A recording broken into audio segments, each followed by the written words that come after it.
it's my top 10 comic book covers from 2023.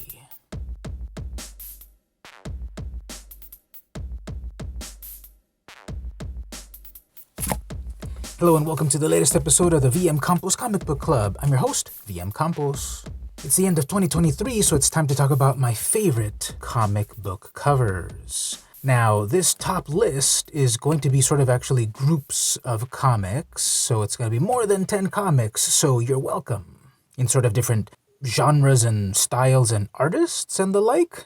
Now, this, of course, is not part of the top 10 list. This is a comic from 1992, The Twilight Zone number 9, published by Now Comics, which is long extinct. This is an amazing cover, isn't it? It's got a hologram on the cover, and it's got 3D inside. Wow, they don't make them like that anymore. Anyway, on to the real top 10. Okay, actually, let's start with an honorable mention. This series actually started in late 2022 and then finished in 2023, but I just had to put it on the list here. This is the series of variant covers by Francesco Francavilla for DC Horror Presents Sergeant Rock vs. the Army of the Dead, written or co-written by Bruce Campbell. So we've got these Francavilla covers, which are these wonderful World War II propaganda posters. Let's kill 'em twice. Join Easy Company. Apply at your nearest recruiting station. Issue number 2. Give 'em enough lead to keep 'em dead. Join Easy Company today. They need you. We killed 'em before. We'll kill 'em again. Enlist today at the nearest recruiting station. Let's send them back to hell. Join Easy Company today. This is still the enemy. Let's put him back in the ground.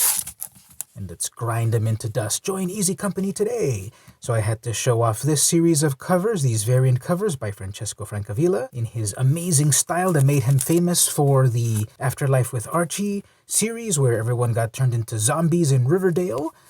Since then, he's done a lot of these horror covers for a variety of publishers, and I really enjoyed his series that he did here for this Sergeant Rock series. And again, this is written by Bruce Campbell, so that's really cool. And it reminds us that the only good Nazi is a dead Nazi. So here's an honorable mention. At number 10, we have this Peach Momoko cover for the series Per Evil. This is by Mirka, Andolfo, and Laura Braga, so you can't go wrong with this series. This is over at Image Comics. It's hilarious how they put the little Image logo, little cat paws. So yeah, Peach Momoko, amazing as always, in her inimitable style. Now, I picked the recent covers here as well. This is a Mirka Andolfo cover. This is a cool contrast between the stark white background and then a pink background. And then issue number 3, we get a close-up of this freaky-looking cat and the most ominous big wheel you've ever seen. And with Peach Momoko variant covers, this is my number 10 pick. At number 9, I've got this series of covers from Nick Marcinkovich for Dead Romans. Now, I have issues 2 through 6 here at the moment. I missed issue number 1, so I haven't read the series yet. I want to go back and get issue number 1 before I go on, but this will be light spoilers. So, okay, here's the cover for issue number 2. This is basically an alternative history telling of the ancient Roman Empire, full of manly men, mystical women, eye-catching art, both on the covers and in the interiors. Again, this is too much of a spoiler, even for myself. This is issue number 6. But as you browse even the interior art here, Marinkovic creates just this beautiful palette and action-filled panels. We've got this realism, but it's an abstract kind of realism. Sort of like a scratchiness to the art here and there. Lots of violence in this series because, again, this is some of these ancient times where the only law of the land is the sword. And sorcery, I guess. I can't wait to pick up issue number 1 so I can actually start reading it. I've browsed it and I've enjoyed what I've seen. And of course I previewed the series because I enjoyed the solicitation. It was very intriguing. And of course these covers by Marinkovic really caught my attention, so this is my number 9 pick.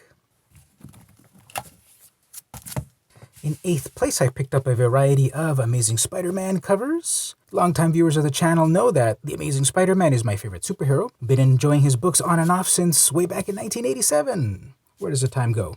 Anyway, here's a cover from issue 909, Spider-Man vs. Venom, constantly locked in battle. Just love how hulking Venom is here against a much smaller, more svelte Spider-Man. Just by the cover, I don't know which version of Venom this is. Is it Eddie Brock? I don't know. There's been 20 Venoms, right? And nowadays, even more versions of the Spider-Man costume. Here we've got the glowing spider and then little jetpack or something. Let's move over here to this Greg Land cover that shows Mary Jane dressed up in a spider costume, and this is just a fun, eye-catching cover because we've got a heart-shaped Spider-Man costume, a provocatively posed and dressed Mary Jane. Gotta love that red hair. It's kind of pretty simple what she's sitting on, but that's not what you're focused on. Greg Land delivers the ladies. And lastly here, well, John Romita Jr. Had a long run with the latest, or one of the latest reboots of the Spider-Man books. He was doing the interior art for a long time. He continued to do the covers even after they switched artists more recently. So the main Spider-Man title is just this cavalcade of artists with these long plots that are going on at the moment. It's just a lot of twists and turns. Quite a soap opera. But why I really like this cover is, of course, the duality of the current storyline and Spider-Man locked in with one of his other big villains, the Green Goblin, and the shattered mind that they share. So at number 8, I picked a variety of Spider-Man covers. And who is perfect to get on top of Spider-Man? Who is perfect to top Spider-Man covers? Black Cat. So the recent Mary Jane and Black Cat series was pretty fun. Those two lovely ladies teaming up to have adventures in hell was pretty cool. Jed McKay has just been killing it, putting great new dimensions onto Felicia Hardy's character. So here's a second printing of their series, and I've also got the second printing of issue number 2, J. Scott Campbell cover. To be honest, I don't really love this one. I think Campbell can do art a little bit better than that. And then we got a Howard the Duck 50 Years variant cover. Spoiler alert, he's not in this issue, but he's in this cover. I really like Black Cat's pose there. And what do you all think about Mary Jane getting powers and becoming the new Jackpot character? Tell me in the comments. Here's issue number 4. I really love this cover. This artist has been killing it with this variety of characters in all of their, the same character in a variety of their costumes throughout the years. I have an amazing one of Fantastic Four with Sue Storm. This one's Black Cat, so you can kind of see all her various Black Cat incarnations throughout the years. You can tell that one's definitely from the 90s. There's the recent Iron Cat. And just our classic Black Cat outfit. Love it. Next up, why not an Alex Ross cover? So here's a variant cover number 4 for this other variant cover. And yeah, Black Cat as done by Alex Ross. What's not to love? The master of realism in comic book art, Alex Ross. And then we'll wrap up this place with Black Cat's latest costume as part of the Death of the Venomverse plotline. Here we have this Vincenzo Caratu cover with sort of like a schematic style that they do here and there. A bit of a venomized costume. Do you like her hair better up or down? And what do you think about the rest of her costume and its various aspects? Tell me in the comments. So here at position number 7, place number 7 is Black Cat Comics.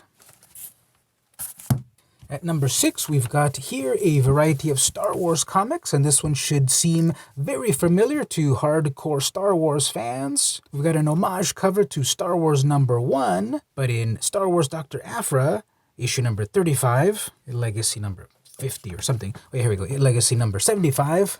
75 issues already, wow. Anyway, yeah, this is just a fun cover with all of the main characters in the Dr. Aphra series in the style of Star Wars number 1, Howard Chaykin cover. It's just so perfect. It's got the classic banner at the top. Instead of the Comics Code Authority, we've got approved by the Lucasfilm Authority. Little corner box like they used to do, and the blurb reminiscent of the original. Enter Chelly Aphra. Will she save the galaxy or destroy it? And this just hit me in the nostalgia bone.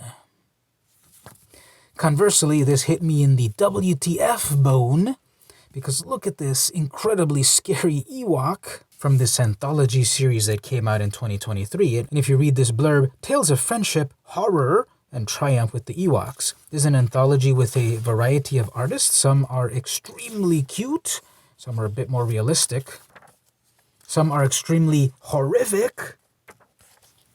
Whoa. But right away, this cover caught my attention. Happy birthday, Return of the Jedi. 40 years, where does the time go? Here's another great variant cover. How about a photo cover? for the Star Wars Obi-Wan Kenobi series. We have Obi-Wan himself floating in the vastness of space with his lightsaber, gracing this variant cover, photo cover. These are always fun. So I'm adding it to my list of my favorite Star Wars covers at number 6. Going on here further, Star Wars Hyperspace Stories. It's still very interesting that even though Marvel basically is publishing all the Star Wars books, they still have some sort of deal with Dark Horse, where they can publish, I guess, more of the children's version of things. Why do they put the Disney logo here but not on the other ones? It's just so weird. Anyway, I really like this cover because it's Asajj Ventress versus Count Dooku. Anger, fear, aggression, the dark side of the Force are they. She's, of course, full of rage and attacking, but he's like totally fending her off, no problem, because he's a most powerful Sith Lord.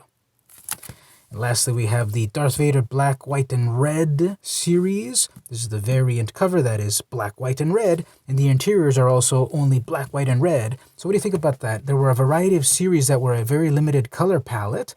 You know, there was the Superman, red, white, and blue. There was the Deadpool, black, blue, and whatever. And then there were all of these that were basically black and white comics with just one splash of color. Did you pick up many of those? Those have been published in the most recent years. And here's one from Star Wars. And I really like this cover. It really stands out. Vader, of course, is just effortlessly blocking any attacks at him and then retaliating with extreme force. And the Force is strong with these covers. At number 5, let's give it up to Stan Sakai and his long-running series of Usagi Yojimbo comics and the triumphant return to Dark Horse Comics. The history of Usagi Yojimbo is long and interesting, but in short. But one aspect of it is that Stan Sakai published Usagi Yojimbo from like 1992 to like 2019 or something over at Dark Horse Comics, and then they went over to IDW, Boom, or one of those. And then now they're back at Dark Horse Comics. So I guess they gave Stan a great deal. And what's really cool about this cover, this is an homage cover to his Usagi Yojimbo #1 that he published for the first time way back then with Dark Horse Comics. What's interesting, if you look at that first Usagi Yojimbo Volume 3, because first he was at Fantagraphics, then Mirage, then Dark Horse, it was originally a limited 3-issue series, but then it went on to like literally 150 issues. And this was the cover. Now, that was the cover, but now that Usagi's cousin Yukichi is following him on his adventures, they're both part of the action here. Well, 30 years later, we return to that cover. Well, 35 years later, we return to the very first appearance of Usagi Yojimbo, Albedo Anthropomorphics, #2, published way back in 1984 by Thoughts and Images. Steve Galacci's seminal publishing company of furry comics back in the 80s. And this is an homage to Albedo Anthropomorphics, #2, where we had introducing Usagi Yojimbo. It's missing that blurb, but here we have Jay-san in the iconic cover instead, and he's just, wow, do not mess with Jay.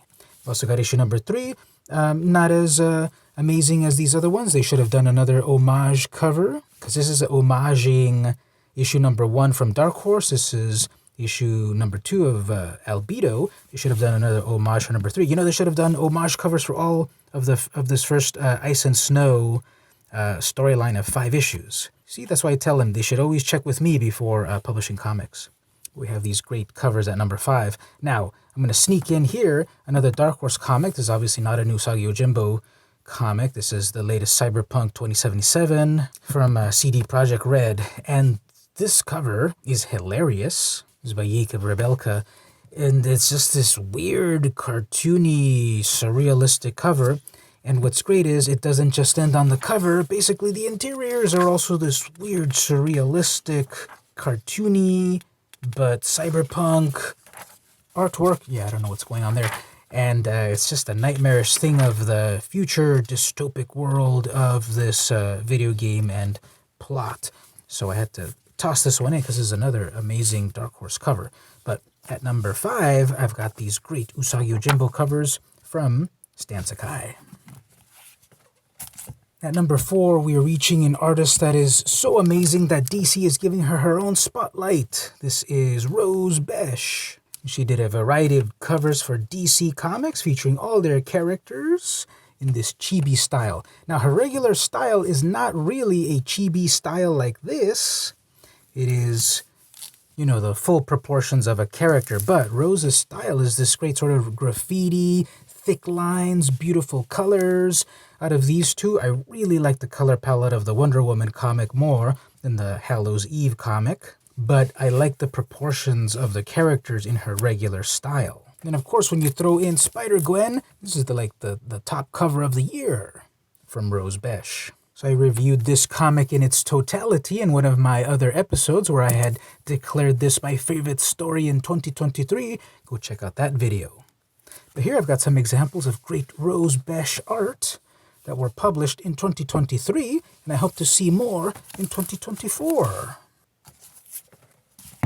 All right, we're in the top 3, and this is where I'm going to get demonetized, because here I'm picking the various cosplay covers over at Dynamite.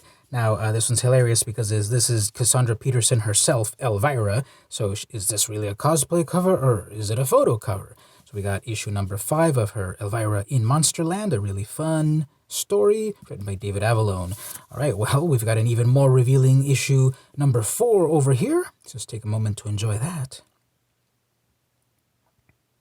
Nice. And then we've got a couple of issues of Betty Page here, cosplay variants. That's a lot of cake, and it's not even my birthday. And then again, moving on here before I get demonetized, how about a little bit of Vampirella, Draculina, and Victory. Let's just take a moment to enjoy these covers. Moving on.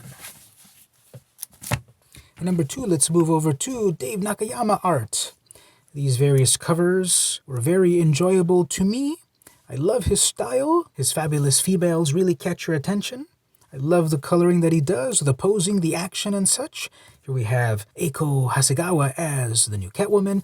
And so whenever I see that DNA logo, I know I'm in for a good cover. So it was really cool to see Dave do this variety of Spider-Gwen Shadow Clones covers, because I love to see that shiny Spider-Gwen costume, and then we've got these alternate versions of Gwen that's even nicer. Every cover is just a fun collection of Gwen Stacy variants. Here's the Gwen Craven version of things, hilarious. Then we've got Rhino, all of the villains cheering on the defeat. And then you can really see these really big muscles on evil Rhino Gwen. And then it all ends when everyone's all clonified here. Well, in the latest Spider-Gwen Smash, got another Nakayama cover here. Very cute pose, lots of pink, love it. So at number 2, Dave Nakayama covers. And at number 1, another Dave Nakayama cover. Okay, well, actually, there's a variety of covers that are all gimmick covers. So check out, yes, this great Dave Nakayama art, but we've got this shiny foil cover that I just love.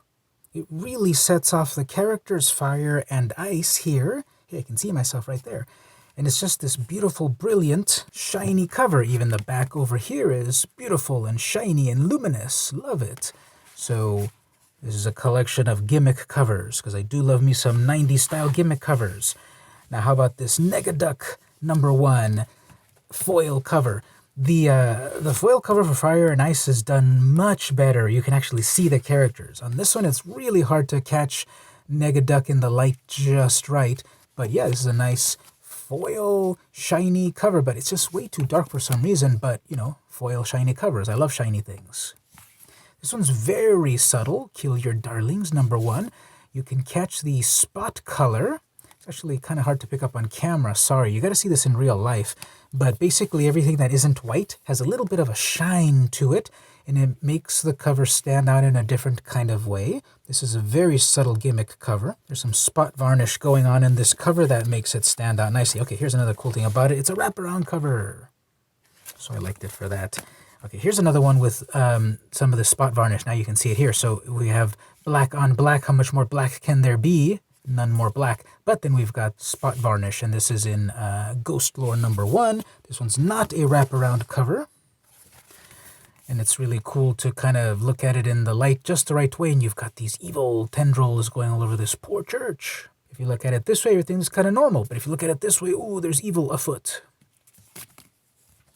Even with just a little bit of foil, I'm a sucker for that. I love those gimmick covers of the 90s. Bring more of them back. Variant covers are nice, but give me a gimmick cover, like just a little bit of foil here. Here we have the alternates, number 1. Fun cover that stands out here. The art, I like that, but then a little bit of foil, I like it even more.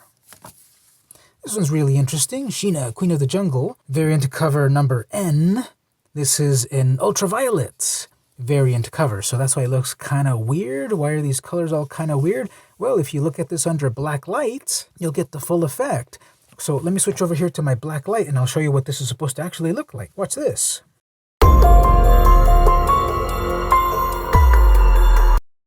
Pretty amazing, huh?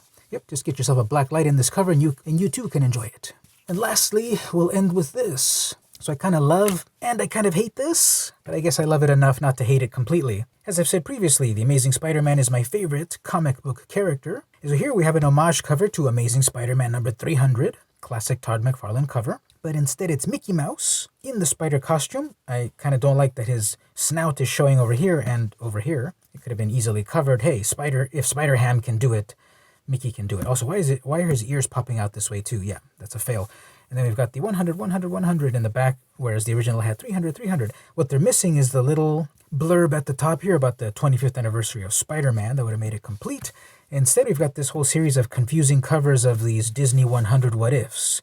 You can't tell what the book is just by the cover, because there's some books that are like, oh, this is an homage to Fantastic Four number 1, but it's on Punisher number 3.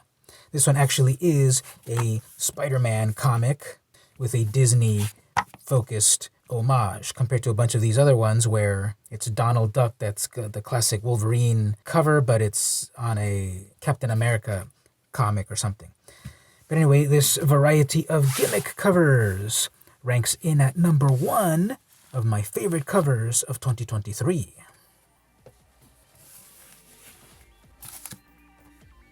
And there you go, those were my favorite comic book covers of 2023. A variety of artists and series and styles and the like, I presented to you as my favorite. Now tell me in the comments which of those that I showed were your favorites, which comics that came out this year, 2023, were your favorites. Tell me in the comments. What should I be looking for in 2024? Tell me in the comments. Should I crack this book open and do a review of it? Tell me in the comments. Yeah, this book is still sealed from way back in 1992, because this little baby's gonna put my kids through college. But anyway, like, comment, share, subscribe to the channel, ring the bell, do all that good stuff. I would really appreciate it. And consider going over to the Patreon, patreon.com/vmcampos, and pledging to my channel. For $3.33 a month, you can become a part of it. Keep it funded and keep it going. $3.33 a month, I would appreciate it. But if you can't quite do that, don't forget to subscribe to the channel. This has been the weekly VM Campos Comic Book Club, and I'll see you in the next video.